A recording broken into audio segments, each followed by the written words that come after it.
mane ni metra, otadžbine našeg kralja Petra.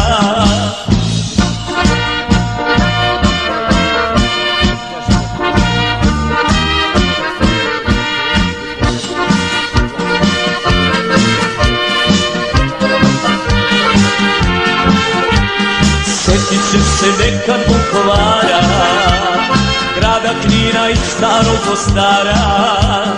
Volit će te i Kupreška vrata, tamo više i nema Hrvata. Volit će te i Kupreška vrata, tamo više i nema Hrvata.